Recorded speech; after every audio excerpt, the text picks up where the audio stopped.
Halo semuanya, di video kali ini kita akan berkenalan dengan data. Kenapa kita kesini dulu? Karena di episode selanjutnya kita akan membahas seputar flat list, yang mana untuk ngerender sebuah list itu membutuhkan sebuah data. Nah, jadi sebelum kamu render data, kamu harus kenalan dulu sama datanya. Ini sebagai contoh, nah UI seperti ini, di belakangnya bentuk datanya seperti ini. Misal ini ada title, terus ini ada badge-nya, udah itu ini ada description-nya, ini ada keterangan, ini berapa hari gitu kan, gratisnya. Terus juga ini ada harganya, price-nya berapa, dan ini benefit-nya ada apa aja gitu. Ini di belakang UI yang cantik seperti ini ada data yang seperti ini. Jadi di sini ada title, terus ada description, ada count free day, ada price, ada is best, ada benefit. Terus ini apa sih? True, terus ini 9,00, terus ini ada 14. Nah, kita akan bahas bentuk datanya atau tipe datanya. Kayak gitu. Karena ini sangat penting, kalian harus catat dan kalian tidak boleh lewat langsung ke flat list sebelum kalian menonton ini. Oke, kita akan bedah ya isi datanya. Yang pertama, ini ada title. Di situ dikategorikan sebuah string. Begitupun sama yang description. Ini adalah sebuah string. Apa itu string? Nah, nanti ya. Nah, terus ini yang 14 ini angka. Tapi di sini disebutnya integer. Terus juga di sini ada angka, namun di belakangnya ada koma 00, itu disebutnya float. Dan juga ini true ini, padahal kan sama-sama teks gitu kan. Tapi di sini keterangannya boolean. Dan juga di sini ada sebuah pembuka dan penutup. Ini disebutnya array. Dan juga kurung kurawal seperti ini disebutnya object. Oke. Jadi string, integer, float, boolean, array, dan object itu adalah tipe data. Jadi kalian harus memahami apa itu string, apa itu integer, apa itu float, apa itu boolean, apa itu array, dan apa itu object. Dan kalian harus bisa membedakan antara string dan integer dan float. Oke, kita akan bahas satu persatu ya teman-teman. Yang pertama, string, teks biasa yang ditandai dengan kutip. Jadi intinya semua teks yang awalannya atau akhirannya dibuka oleh kutip dan ditutup oleh kutip, isinya itu adalah string. Meskipun kalian memasukkan angka di dalam kutip ini, tetap si angka tersebut akan dianggapnya sebagai string atau sebagai teks. Kayak gitu. Oke, di sini saya ada mencontohkan. Kalian bisa coba juga. Yang jelas ini kita belajar tipe data yang sederhana ya teman-teman. Yang pertama, ini adalah string atau teks biasa. Nah, kita akan coba. Nah, kita akan menampilkan isi value-nya yang diawali dengan kutip ini ya. Jadi kalian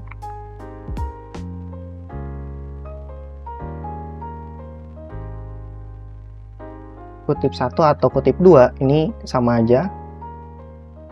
Kita akan coba seperti ini, kita akan run.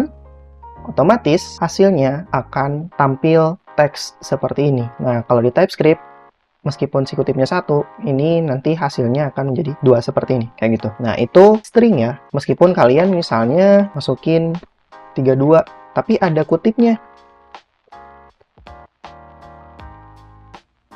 Seperti ini, run. Otomatis ya keanggapnya string atau teks biasa meskipun isinya angka, seperti itu. Oke, kita akan lanjut. Yang kedua adalah number. Nah, kalau misalnya number, itu adalah tipe data numerik yang solid, tapi bukan pecahan. Ingat, bukan pecahan. Dan juga bukan desimal. Kayak gitu ya. Nah, kita akan coba. Seperti ini.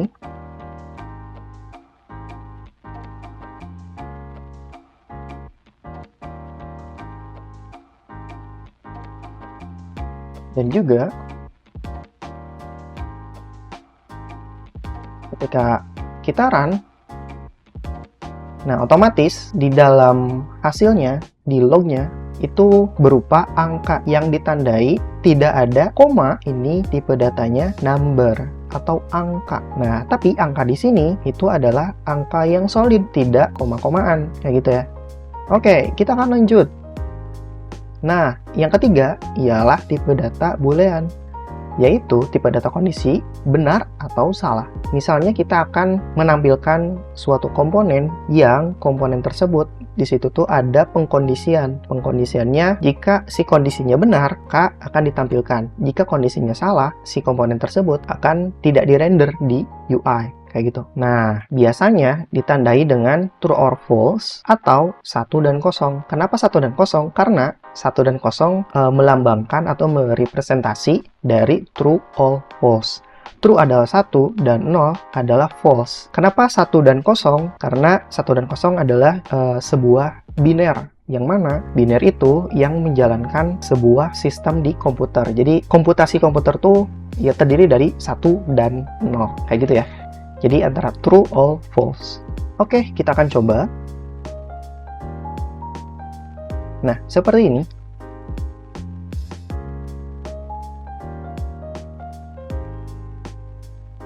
Is open dan is premium. Ketika saya run, klik. Nah, seperti itu ya. Ini true dan juga false. Is open-nya true, is premiumnya false. Dan ini bentuknya boolean kayak gitu. Tandanya apa? Tandanya tidak ada kutip 2 atau kutip 1 di awalan dan juga di akhir ya. Biar memudahkan teman-teman kayak gitu. Nah, setelah itu kita ada tipe data yang namanya float.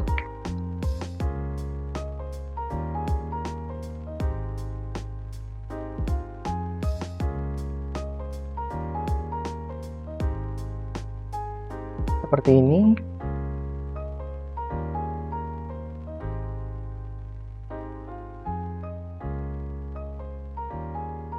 Dan ini namanya float. Bedanya dengan number, itu kalau number dia angkanya solid, tidak ada angka lagi di belakang koma. Kalau misalnya float itu yang ada koma-komaan. Yang biasanya di tipe data ini ditandai dengan titik ya untuk melihat di belakang koma. Jadi bukan menggunakan koma seperti ini, melainkan menggunakan titik 2,5 misalnya atau 0,5 kayak gitu. Jadi penggunaannya titik bukan koma ya teman-teman. Seperti itu. Ini tipe datanya float. Oke, kita lanjut. Yang berikutnya adalah tipe data array. Tipe data array ialah tipe data yang menampung data yang biasanya ditandai dengan kurung siku seperti ini. Dan kita bisa memasukkan data lebih dari satu di dalam sebuah variabel ya. Nah, untuk membungkusnya itu menggunakan sebuah array kayak gitu. Dan cara pengambilan datanya itu menggunakan indeks. Nah, indeksnya itu dimulai dari 0 ya. Dari 0 ya, Mas. Kayak gitu. 0 itu dari mana? Nah, ini. Kita membuat sebuah variabel namanya kategori. Di dalam variabel kategori ini ingin menampung banyak data nih. Ada makanan, ada minuman, ada dessert, ada juga snack. Nah, ketika saya ingin menampilkan value di kategori hanya makanannya saja, dalam artian ya udah ketika saya pengen tahu nih, kan di kategoris ada banyak nih, saya pengen menampilkan makanan saja. Nah, otomatis kita tinggal panggil si indeksnya saja. Indeks itu apa? Dari 0 sampai ini jumlah datanya ada berapa. Kayak gitu. Jadi kalau misalnya ingin menampilkan sebuah makanan, otomatis kita tinggal set 0. Nah, cara pengambilannya seperti ini ya. Kategori itu variabelnya kurung siku. Ini menandakan bahwa ini tuh sebuah array yang ingin mengambil value-nya 0, yaitu makanan gitu. Kalau misalnya ingin menampilkan snack, berarti kita tinggal cek aja. Makanan tuh 0. Minuman tuh 1, dessert itu 2, snack itu 3. Jadi kategoris di sininya 3 untuk menampilkan data snack ini. Seperti itu. Kita akan coba.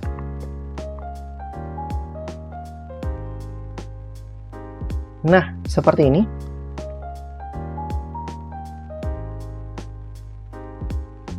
Kategoris. Nah, kalau misalnya saya menuliskan seperti ini saja, maka ketika di run, otomatis dia akan menampilkan sebuah array yang di dalamnya itu ada value makanan, minuman, dessert, dan juga snack. Ini kalau misalnya ingin menampilkan semua datanya. Tapi kalau misalnya ingin spesifik datanya, ingin mengambil data makanan saja, tambahkan seperti ini saja.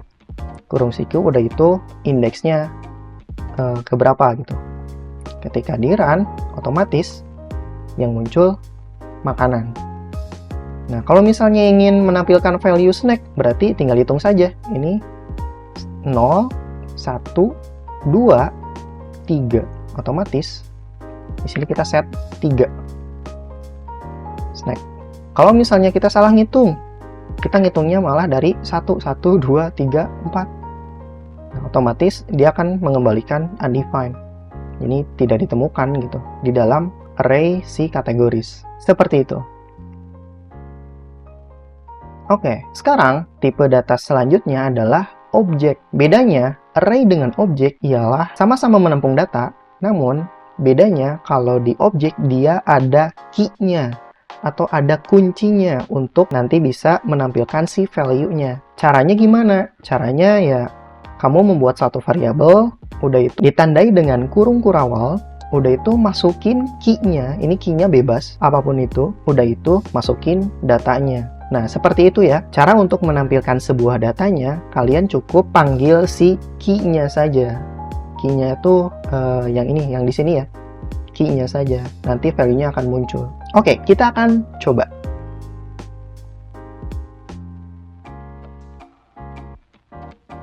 Nah, oke, kita akan console log, kita akan clear dulu. Nah, ketika saya run, otomatis dia akan menampilkan semua key dan datanya atau si value-nya di log dan ditandai dengan kurung kurawal. Seperti ini. Kalau tadi kalau array dia cuma value-nya saja, kalau objek itu dengan key-nya. Misalnya di sini ada nama, terus namanya siapa, Warung Pak Budi, ratingnya berapa, ini lagi buka atau enggak, alamatnya di mana gitu kan.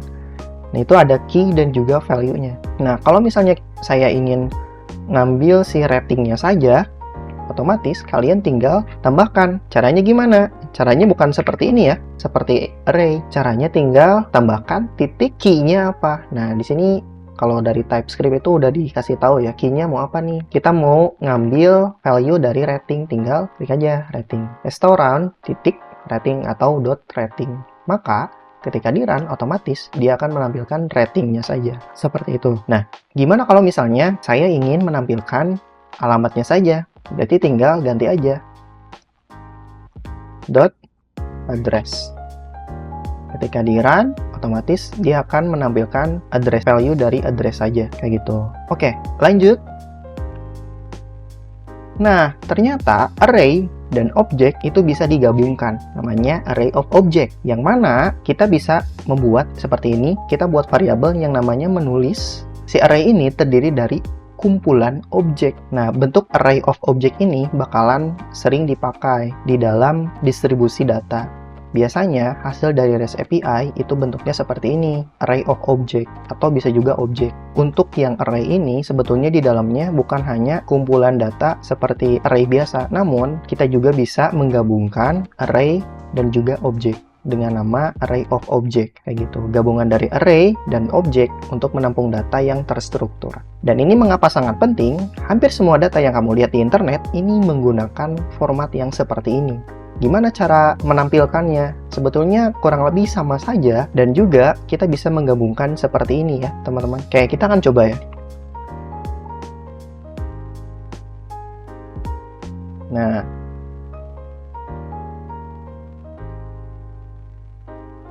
ketika saya ingin melihat semua data objek ini, kamu tinggal menuliskan nama si variabelnya saja. Ini kita clear, udah itu kita run, bentuknya seperti ini. Pertanyaannya, gimana kalau misalnya saya ingin menampilkan objek jus alpukat saja dari kumpulan objek ini?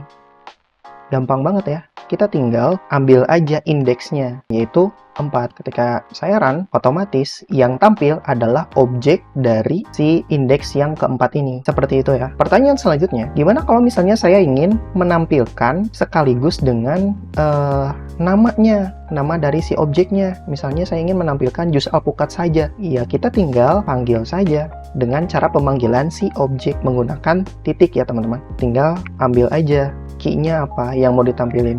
Name misalnya. seperti itu. Muncul sebuah data dari isi objek ini, yaitu JustAlpukat ya. Atau kita misalnya ingin menampilkan price-nya, gampang banget, tinggal ganti aja jadi price. Close, clear, seperti ini. Jadi seperti itu ya teman-teman, dan ini tuh sangat penting. Kalau misalnya kalian loncat ke episode berikutnya, kemungkinan besar kalian pasti bertanya, kok datanya seperti ini gitu. Dan ya, video ini menjelaskan tentang kebingungan di episode berikutnya. Oke?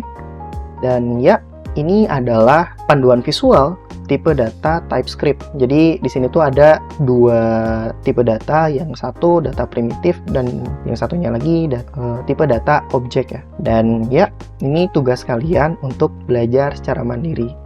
Supaya apa? Supaya nanti kedepannya akan lebih seru lagi untuk membuat suatu aplikasi di React Native menggunakan Expo. Okay, thanks for watching and see you next time. Bye.